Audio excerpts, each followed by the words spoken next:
आप लोग एक मूवी देखने जाते हो जिसका टाइटल होता है कल से करूँगा। उसका एक मेन कैरेक्टर होता है जो कि बहुत बोरिंग होता है। ना कोई क्रिएटिविटी करता है, ना कुछ काम करता है। सुबह उठता है, फ़ोन चलाता है और बस फ़ोन चलाता है। फिर उसके बाद जब नहाने जाता है, जब फ़ोन चार्जिंग पे लगा जाएगा, उसके बाद वापस आएगा तो फिर फ़ोन चलाएगा, खाना खाते में तो फ़ोन चलाएगा, फिर रात दोपहर में सो जाएगा, फिर सो के उठेगा, फिर फ़ोन चलाएगा, शाम को खाना खाते में तो फ़ोन चलाएगा। थोड़ा बहुत घर से काम से बाहर जाएगा तब शायद फ़ोन ना चलाए, वरना रास्ते में भी फ़ोन चलाएगा। आज फिर रात में जब सोने का वक़्त आता है तो फ़ोन चलाएगा और सोते-सोते बस फ़ोन चलाएगा, सिर्फ़ डूम स्क्रॉलिंग करेगा पूरे दिन। पूरे दिन फ़ोन चलाएगा बस।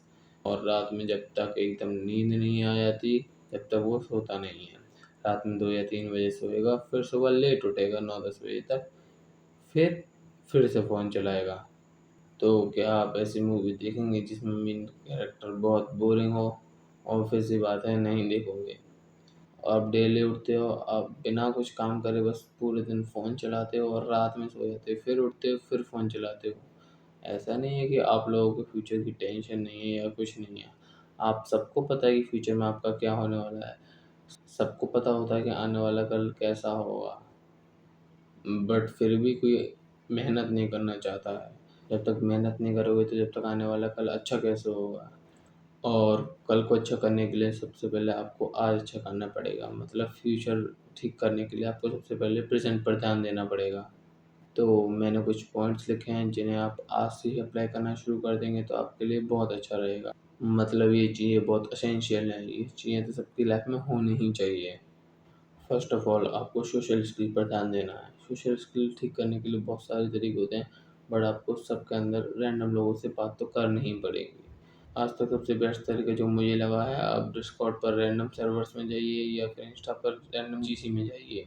आप कहीं भी जाइए, बट वहाँ पर जाके आपको चैट्स में बात किसी से नहीं करनी है, आपको वॉइस कॉल पर बात करनी है। आप चाहे ग्रुप में करिए या फिर वन ऑन वन बात करिए, बट आप कॉल्स पर बातें करते हैं तो सोशल स्किल काफ़ी इम्प्रूव होती हैं। मैंने खुद ट्राई करा है, मैंने भी ऐसे ही करके स्टार्टिंग में इम्प्रूव करी थी। सोशल स्किल अगर आपको स्टार्टिंग में इम्प्रूव करनी है बिगिनर तरीके से, तो ये एक बेस्ट तरीका हो सकता है। मुझे नहीं लगता इससे कोई बेस्ट तरीका होगा भी। और अगर आपके पास कोई बेस्ट तरीका है तो आप कमेंट सेक्शन में लिख सकते हैं, वो लोगों के लिए बहुत काम आएगा। और अगर आपको रैंडम लोगों से बात करने के लिए कुछ डिटेल में जानना है, कैसे लोगों से बातें करते हैं, कैसे इंटरैक्ट करते हैं, तो आप how to win friends and influence people book पढ़ सकते हैं। ये बुक काफ़ी अच्छी है, ये बुक मैंने भी पढ़ी है। स्टार्टिंग में मैंने यही पढ़ी थी और थोड़ा बहुत वो जो मैंने अभी बताया था डिस्कॉर्ड पे कॉल, इंस्टा पे कॉल, ये सब करा था। स्टार्टिंग में अगर आप ये चीज़ें यूज़ करोगे तो आपकी सोशल स्किल काफ़ी इम्प्रूव होंगी। ये बुक सही में काफ़ी अच्छी है, इसके अंदर बहुत सारे पॉइंट्स बताए हैं, कैसे लोगों से बात करते हैं। काफ़ी अच्छी बुक है, आप एक बार चेकआउट करिएगा। आपको ज़रूर एक बार ये बुक पढ़नी चाहिए। और मुझे नहीं लगता सोशल स्किल इम्प्रूव करने के लिए इससे बेस्ट कोई बुक होगी। पॉइंट नंबर सेकंड है फिटनेस। देखो, फिटनेस का मतलब ये नहीं है कि तुम ज़रूरी है जिम जाओ या फिर वर्कआउट करो। आप फिटनेस में स्टेप्स भी चल सकते हैं या फिर कोई स्पोर्ट्स भी खेल सकते हैं। देखिए, स्पोर्ट्स में आपको क्रिकेट खेलना नहीं है।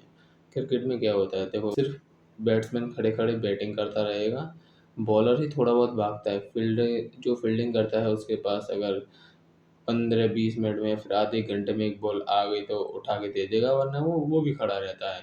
तो क्रिकेट में सिर्फ खड़े रहने वाला काम है, तो आप वो ना खेलें तो ही अच्छा है। आप फुटबॉल खेल सकते हैं। देखो, फुटबॉल में कितना भागना पड़ता है, कितने थक जाते हैं, उसमें टैकल भी करना पड़ता है। बहुत बेस्ट स्पोर्ट्स है। आप बास्केटबॉल वगैरह भी खेल सकते हैं, आप कोई भी स्पोर्ट्स खेल सकते हैं, बस आपको क्रिकेट तो नहीं खेलना चाहिए। और अगर अब लोग कमेंट सेक्शन में गाली दें या फिर मुझसे कुछ कहें, तो मैं पहले ही बता दूँ, मैंने क्रिकेट को सिर्फ़ अपने ओपिनियन से गलत बताया है। आपको खेलना है तो आप खेलो, मैं बिल्कुल मना नहीं कर रहा हूँ। आपको जो करना है वो करो, मैं तो सिर्फ़ अपने एक ओपिनियन बता सकता हूँ, जो भी करना है वो आपको ही करना है। मैं पहले ही बता दे रहा हूँ, मैं किसी से बहस नहीं कर रहा हूँ, मैं जस्ट एक बता रहा हूँ अपने ओपिनियन। और अगर आपको बेसिक फिज़िक बनानी है तो आप पुश पुल लेग भी कर सकते हैं, उससे भी ठीक-ठाक फिज़िक तो बन ही जाती है। और अगर आप चाहते हैं कि मैं स्पेशली बताऊँ कि कौन से मसल्स को ट्रेन करना चाहिए जिससे कि अच्छी फिज़िक बनती है, एस्थेटिक फिज़िक, तो आप कमेंट कर देना, मैं बना दूँगा।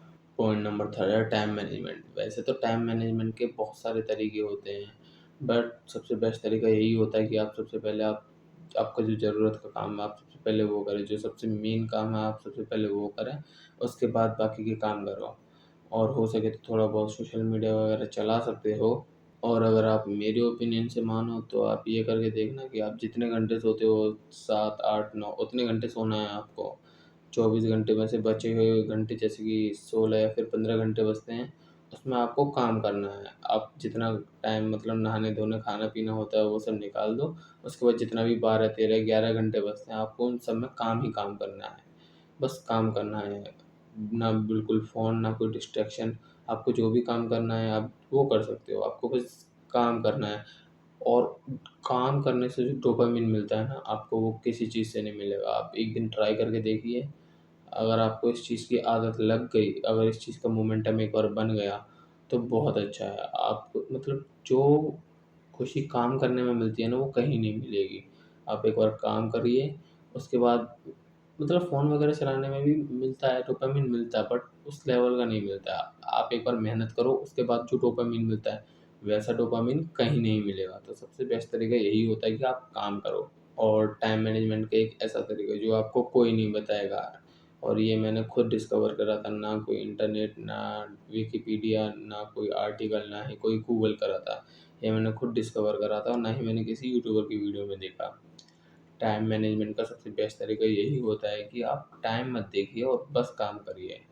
आपको जो काम करना है वो आप काम करिए। आपको टाइम बिल्कुल नहीं देखना है, ना जब देखना है जब आप काम शुरू कर रहे हो, ना जब देखना है जब आपका काम खत्म हो। आपको सुबह उठना है, अगर आपको वर्कआउट करना है तो आप वर्कआउट करने बैठ जाओ, आप टाइम मत देखो। बस ये देख लो कि कितने बजे जगे हो, उसके बाद ज़रूरी नहीं है आप टाइम देखो। बस काम करते रहो, 2 घंटे, 3 घंटे, साढ़े 3 घंटे, 4 घंटे, कितना भी टाइम लगे, डज़न्ट मैटर। तुम्हें टाइम नहीं देखना है। आप सबसे पहले अपना काम खत्म करो, एक काम खत्म करो, टाइम मत देखो, दूसरा काम खत्म करो, तीसरा काम करो, स्टेप बाय स्टेप काम करते जाओ, आपको टाइम नहीं देखना है। अगर आप टाइम देखते हो ना तो आपको लगता है अभी इतना टाइम बचा है, अभी इतना टाइम बचा है। अरे ये वाला काम उस दिन तो इतनी जल्दी हो गया था, आज इतना टाइम कैसे लग रहा है? तो उससे क्या होता है, अगर आप जल्दी-जल्दी काम करते हो तो मे बी आपका काम में थोड़ा बहुत दखल-अंदाज़ी होती है या फिर थोड़ा बहुत ख़राब हो सकता है। तो आपको सबसे पहले टाइम नहीं देखना है। एंड ट्रस्ट मी, एक बार इसे ट्राई करके देखो, ये इतना बेस्ट है ना, ये मैं इसे हमेशा ट्राई करता हूँ।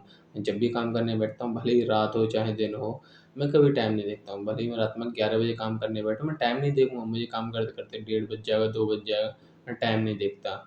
इससे क्या होता है, आपका काम सबसे पहले बेस्ट तरीके से होता है और बहुत आराम से होता है, प्रीशियस होता है, आराम से, पेशेंस के साथ होता है। बट अगर आप टाइम देखोगे तो आप जल्दी-जल्दी काम करोगे। अरे मुझे तो 11 बजे सोना है, अभी 10 बजे ना 1 घंटे में काम जल्दी से खत्म कर देता हूँ। आपको ऐसे नहीं करना है। अगर आप 10 बजे काम करने बैठे हो, टाइम मत देखो, भले ही कितना टाइम लगे। हो सकता है आपको 2.5 घंटे लगे, हो सकता है आपका 2 घंटे में हो जाए, अरे हो सकता है आपका आधे घंटे में ही हो जाए, आपको 1 घंटा भी ना लगे। इसलिए आपको टाइम बिल्कुल नहीं देखना है। हो सकता है आप 11 बजे काम करने बैठे हो और आप काम करते-करते 2 बज सकते हैं। तो आपको टाइम बिल्कुल नहीं देखना है और एक बार इसे ट्राई करके देखो, इतना बेस्ट है ना ये। ट्राई करने के बाद एक बार कमेंट सेक्शन में ज़रूर बताना, बाकी लोग भी ट्राई करेंगे। इसके फ़ायदे भी बता देना क्या-क्या है। पॉइंट नंबर 4 है डाइट। देखो, आप इस सब से कुछ ज़्यादा फ़ायदा होता नहीं है। आपको सबसे पहले अपनी एक डाइट फ़िक्स करनी पड़ेगी।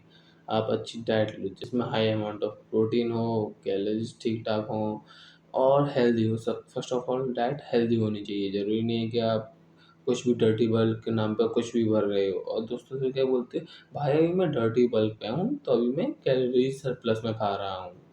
आप लोगों को बेवकूफ़ बनाना बंद करो। आपको जंक फूड वगैरह ज़्यादा पसंद है, आप जंक फूड खाते हो, सीधे सीधे बोलो। ठीक है, होता है मैं कैलोरी सरप्लस में खा रहा हूँ, मैं डर्टी बल्क पे हूँ। अगर करना ही है तो लीन बल्क करो, नॉर्मल बल्क भी तो कर सकते हो, कैलोरी सरप्लस में खाओ, किसने मना किया है? ज़्यादा कैलोरीज वाला फूड खाओ, हाई अमाउंट ऑफ प्रोटीन खाओ, अंडे, दूध, दही ये सब खा सकते हो आप। और अगर डाइट के ऊपर सेपरेट वीडियो चाहिए तो कमेंट सेक्शन में लिख देना, मैं बना दूँगा।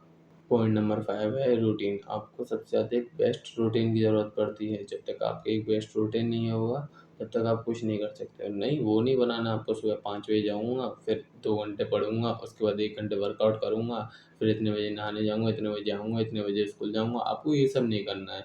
ये तो आप ज़िंदगी में पता नहीं कितनी बार कर चुके हो। मैं भी हमेशा यही करता था, बट आपको ये बिल्कुल नहीं करना है। आपको अपना रूटीन काम के हिसाब से डिवाइड करना है, ना कि टाइम के हिसाब से। आपको सबसे पहले अपने काम लिखने हैं, ये वाला काम करना है, ये वाला काम करना है, ये वाला काम करना है। जस्ट एग्ज़ाम्पल, जैसे कि मुझे सुबह उठ के वर्कआउट करना है, फिर मुझे वॉक पर जाना है, उसके बाद मुझे घर आके स्कूल जाना है, फिर स्कूल से आके मुझे सेल्फ स्टडी करनी है, फिर कोचिंग जाना है। आपको देखो ऐसे काम के हिसाब से डिवाइड करना है रूटीन। ऐसे नहीं लिखना है कि मैं 5 बजे उठूँगा, उसके बाद 2 घंटे वर्कआउट करूँगा, 1 घंटे वॉक करूँगा, टाइम के हिसाब से कुछ नहीं करना है। मैंने थोड़ी देर पहले भी यही बोला था, टाइम मत देखो टाइम मैनेजमेंट में, तुम बस अपना काम पर ध्यान दो, काम पर ध्यान दो, टाइम मैनेजमेंट अपने आप हो जाता है। ये टाइम मैनेजमेंट, टाइम टेबल, ये ऐसी चीज़ें नहीं होती जिन पे ध्यान दिया जाए। आप बस काम पर ध्यान दो, बाकी चीज़ें सब कुछ अपने आप ठीक हो जाती है। आपको काम के हिसाब से एक रूटीन डिसाइड करना है, जिसमें आप सबसे पहले मेन काम करेंगे, जिनमें जितने भी आपके मेन काम होते हैं वो उनको फर्स्ट कैटेगरी में रखना, फिर सेकंड कैटेगरी में वो वाले काम रखना जो आप बाद में भी कर सकते हो थोड़ी देर बाद। थर्ड कैटेगरी में वो वाले काम करना जिसमें जो आप करो तो भी फ़र्क नहीं पड़ता और ना करो तो भी फ़र्क नहीं पड़ता। जैसे कि फ़ोन चलाना, टीवी वगैरह देखना। इससे फ़ायदा क्या होगा? इससे फ़ायदा ये होगा कि आपके सारे काम टाइम पर होने लगेंगे और सही से होने लगेंगे। जब आप टाइम नहीं देखोगे तो आप आराम से पेशेंस के साथ काम करोगे, वरना आप बहुत जल्दी-जल्दी काम करते हो तो आपका कुछ फ़ायदा होता नहीं है। और ट्रस्ट मी, इसे बस एक बार ट्राई करके देखो, एक बार। इतना सेक्सी रूटीन है ना ये, इतना सेक्सी तरीका है, मैं बता रहा हूँ आपको, इससे बेस्ट कभी कुछ मिलेगा ही नहीं। एक तो ये टाइम मैनेजमेंट वाली जो यूनिक तरीका बताया था मैंने कि आप कभी टाइम मत देखो, बस काम करते जाओ। और दूसरा ये कि रूटीन में आप टाइम के हिसाब से रूटीन मत डिवाइड करो, आप काम के हिसाब से रूटीन डिवाइड करो। अगर आप ये 2 चीज़ें कर लेते हो तो आपकी मतलब लाइफ़ बहुत बदल जाएगी। आप ये दोनों फर्स्ट ऑफ ऑल ये दोनों चीज़ें ट्राई करके देखना। मिल्वाकी के 3 पॉइंट्स बताए थे वो करना। फर्स्ट ऑफ ऑल ये 2 ट्राई करके देखो। ये 2 इतने मस्त है ना, ये मैं बता नहीं सकता हूँ, इतने मस्त हैं। आप बस एक बार ट्राई करके देखो। मेरी लाइफ़ खुद इतनी सुधर गई है। पहले मैं भी बहुत फ़ोन देखता था और बस डूम स्क्रॉलिंग पूरे दिन पड़े रहना, ना काम करना, ना कुछ करना, ये सब करता था। बट ये सब यूज़ करने के बाद इतनी अच्छी हो गई मैं बता नहीं सकता हूँ। बस एक बार आप ट्राई करके देखो। और मिलते हैं नेक्स्ट वीडियो में, जब तक के लिए बाय एंड टेक केयर।